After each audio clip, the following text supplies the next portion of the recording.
이번에는 국내 증시 점검해보는 시간입니다. 미국 중간선거가 끝나면서 증시가 한숨을 돌리는 분위기입니다. 예상된 결과가 나오면서 증시 불확실성이 완화됐고 안도감이 퍼진 결과인데요. 자세한 증시 투자 전략 세워보겠습니다. KTB 투자증권영업부의 이성훈 과장 나와 있습니다. 과장님 어서 오십시오. 네, 안녕하십니까. 예, 미국 중간선거 그 이벤트 랠리를 무사히 일단 넘겼습니다. 이제 연말 랠리를 기대하는 목소리와 시선이 좀 있는데 증시 지금 상황을 좀 어떻게 보고 계시나요? 예, 우선 미국 중간선거 결과에 대해서 대체로 이제 긍정적인 평가가 이루어지면서 어떤 그 전에 이제 급락세에 대한 분위기는 이제 많이 바뀌었다라고 좀 말씀을 드릴 수 있겠고요.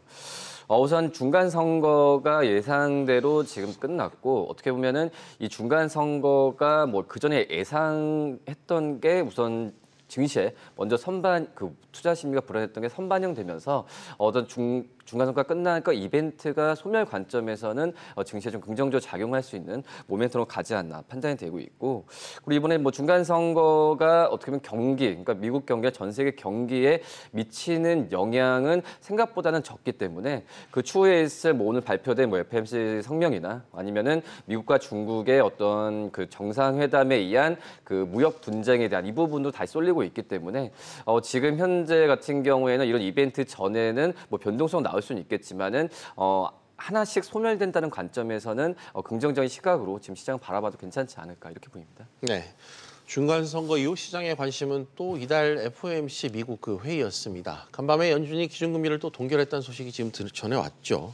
당장 국내 증시 영향이 좀 어떻게 미칠지 궁금한데 이 부분 좀 짚어주시죠. 네, 우선은 2에서 2.25%의 동결을 좀 방침을 했었고, 시장에서 이 금리를 동결하는 거에 대한 부분은 좀 예상은 다 했지만 금리 인상 속도에 대해서 어떻게 언급을 하냐 이 부분을 좀 많이 관심을 좀 가졌는데요. 우선은 우려 섞인 부분은 이제 물가 상승에 의한 금리 인상에 대한 부분은 다시 한번 좀 언급했다는 부분에 있어서는 우선 금리 동결은 다행이지만은 이 점진적인 금리 인상에 다시 한번 그 의지를 좀 확인했다는 점에서는 시장에서 약간 불편한 기색은 좀 있다라고 좀 말씀을 드릴 수 있겠고요. 지금 현재 뭐 인상 속도에 대한 부분이 좀 관심인데, 우선은 뭐 지금 경기에 대한 부분을 긍정적인 스탠스로 물가나 여러 가지 그 경제 지표를 긍정적인 스탠스로 받아들이면서 그 전에 금리 인상에 대한 부분, 그러니까 12월에 금리 인상 한 번 하면서 올해 총 4번에 대한 부분은 뭐 굳건히 하겠다는 부분이 있어서 살짝 시장에서 기대했던 부분을 충족시키지 못했던 거는 좀 아쉽다라고 좀 말씀을 드릴 수 있겠고요. 추후에 봤을 때 내년 같은 경우에는 올해 금리 인상을 4번까지 올해처럼 금리 인상 4번까지는 아니겠지만 뭐 미국 경기 확장세가 된다고 한다면 금리 인상을 한 번이나 2번 정도는 더 할 가능성이 있다는 부분은 전문가들도 의견이기 때문에 뭐 이런 부분에 있어서는 좀 살펴봐야 되지 않을까 이렇게 보입니다. 알겠습니다. 또 이달 말 예정돼 있는 이제 또 G20 정상회담, 미중 회담 등이 미중 무역 분쟁과 연관지어서 좀 주목을 받고 있습니다. 이 미중 무역 갈등과 관련한 헤게모니 싸움이 좀 계속 될까요? 지금 현재 같은 경우에는 많이 좀 완화됐던 건 사실입니다. 뭐 트럼프 대통령 같은 경우에도 물론 중간 선거 전에 어떤 선거에 의한 언론 플레이스도 있겠지만은 중국의 어떤 손을 좀 내밀면서 회담을 적극적으로 하겠다라는 부분을 좀 방침을 좀 했었었고, 뭐 시진핑 주석 같은 경우에도 이런 트럼프 대통령의 제안을 적극적으로 수용하겠다라고 밝힌 상태이기 때문에 이 G20 정상회담에서의 양국의 정상이 형식적인 만남일 수도 있겠지만은 뭐 오늘 미국과 중국의 그런 무역 실무단이 회의를 지금 하기 시작하고 있는데요. 이런 부분에 있어서 어떤 그 실무에 대한 결과 부분은 어떤 결과를 좀 서로 이제 공유하고 확정되는 시각으로 가지 않을까 이렇게 보입니다. 네, 이번엔 시선을 좀 국내로 돌려보겠습니다. 국내에선 이번 주 삼성 바이오로직스 분식 회계 사태가 새롭게 다시 도마 위에 올랐습니다. 국회의원 한 분께서 바이오로직스 기업 가치가 좀 많이 부풀려졌다 이런 의혹이 좀 폭로가 있었는데 투자자들 입장에서 상당히 좀 불안할 것 같습니다. 좀 어떻게 해봐야 될까요? 네, 좀 바이오 업종에서 좀 안심하려고 하면은 다시 이런 얘기가 계속 하나둘씩 터지고 있는데요.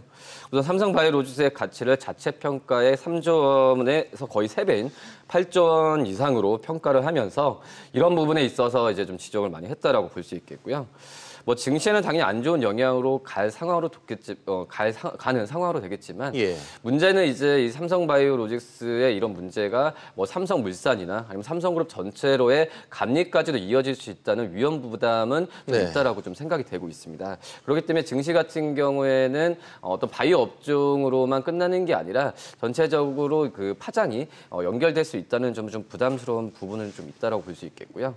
하지만 이 삼성바이오로직스에 대한 문제 같은 경우에는 그 전에 얘기 나왔을 때보다는 좀 그 시장에 미친 영향은 좀 덜한 부분은 있기 때문에 뭐 큰 영향은 옛날만큼은 아니지 않을까 이게 좀 판단이 되고 있고요. 또 정치적인 상황까지 많이 경부되어 있는 상황이기 때문에 이 부분은 좀 계속 사태 추이를 보고 후대응을 하는 전략이 제일 좋지 않을까 이렇게 봅니다. 예.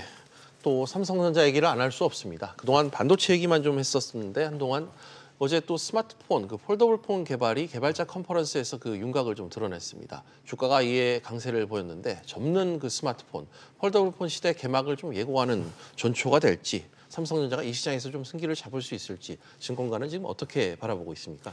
우선은 뭐 이제 스마트폰 산업이 좀 하향 산업으로 가고 있는데 예. 이 폴더블 폰 나오면서 이 프리미엄 스마트 그 폰 시장 쪽에서의 다시 한번 좀 붐이 좀 일어날 가능성이 좀 있다라고 좀 생각이 되고 있고요.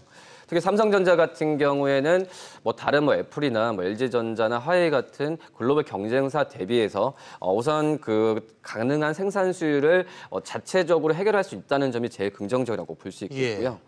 지금 현재 봤을 때도 뭐 이 삼성전자가 핵심 부품을 공급망을 삼성 디스플레이 쪽으로 지금 하고 있기 때문에 뭐 가격적인 싸움에서 이 폴더블 폰의 다른 경쟁사 대비해서 앞서 나갈 수 있는 토대가 되지 않을까 판단이 되고 있고 역시 또 삼성전자라는 든든한 그 우군이 있기 때문에 뭐 디램이나 이런 부분에 있어서 좀 수급을 받는데 용이하다고 판단이 되고 있습니다. 그렇기 때문에 이 폴더블 폰이 뭐 여러 글로벌 스마트폰 업체들이 전략적으로 내세운 상황인데 뭐 이런 부분에 있어서는 내년 1분기 때 출시가 된다고 한다면 삼성전자가 우위를 점할 가능성이 굉장히 높지 않을까 이렇게 보입니다. 네, 뭐 굵직한 이슈 몇 개 짚어봤는데요. 그런가 하면 증시 전반으로는 좀 침체기를 벗어나지 못해서일까요? 최근 IPO, 기업 공개 시장에 찬바람이 좀 불고 있다고 합니다. 당초 상장을 예고했었던 주요 기업들이 잇따라 좀 철회하는 모습들이 감지된다고요? 네, 우선 그 가장 큰 문제는 이제 공모가 평가가 낮게 나온 이유가 가장 크다라고 볼 수 있겠는데요. 예, 올해 하반기부터 증시가 떨어지면서 시장에서 공모가 측정이 그 공모가를 참여하는 기업들의 눈높이에 맞추지 못하는 부분이 좀 있다라고 말씀을 드릴 수 있겠고, 뭐 하반기에 뭐 CJ 베트나 뭐 카카오 게임즈 여러 가지 그 공모를 처리하는 기업이 계속적으로 나타난 상황이라고 좀 볼 수 있겠고요. 뭐 이런 부분 같은 경우에는 뭐 증시 조정의 영향이 좀 크다라고 좀 말씀을 드릴 수 있겠는데 말씀드렸다시피 뭐 연말 랠리 이후에 뭐 내년에 어떤 증시에 대한 재평가가 이루어지고 우상향 바로 간다고 한다면 공모 시장 같은 공모, 뭐 IPO 쪽 같은 경우에는 다시 한번 개화를 할 가능성이 좀 있기 때문에 이 부분을 계속 지켜봐야 되지 않을까 이렇게 보입니다. 네, 뭐 불안한 시장에 제값을 받지 못한다는 우려가 반영된 결과로 보입니다. 마지막으로 연말이 다가올수록 산타랠리, 연말 랠리에 대한 기대감이 다시 커지고 있습니다. 또 본격적인 소비 시즌도 앞두고 있고요. 어떤 업종이나 종목을 공략해야 될지 마지막으로 좀 짚어주시죠. 네, 지금 현재 뭐 적극적으로 뭐 주식을 매수할 수 있는 시장은 아직까지는 아니다라고 좀 볼 수 있겠지만은. 우선 업종을 뭐 접근했을 때는 그 전에 최근 몇 개월 사이에 많이 떨어졌었던 과대 납폭주 위주로 우선 살펴보는 게 낫지 않을까 판단이 되고 있고요. 그리고 항상 연말 랠리 시즌에 갔을 때 시장에서 항상 관심을 받았었던 업종이 특히 IT, 가전 쪽과 의류 쪽이라고 볼 수 있겠는데 이런 업종들 같은 경우 안에서 뭐 실적에 대한 기대감이 큰 종목들 같은 경우에 선별하는 전략이 중요하다라고 좀 말씀을 드릴 수 있겠고 역시 또 12월 하면은 연말 랠리 중에 하나가 이제 배당주라 볼 수 있겠는데 그동안 전통적으로 배당 성향이 높았던 그런 기업들 같은 게 뭐 통신 또 그리고 에너지 같은 이런 업종들 같은 경우에도 좀 관심 있게 살펴봐야 되지 않을까 이렇게 보입니다. 알겠습니다. 지금까지 KTB 투자증권 영업부의 이성훈 과장과 이야기 나눠봤습니다. 과장님 오늘 말씀 고맙습니다. 네, 감사합니다.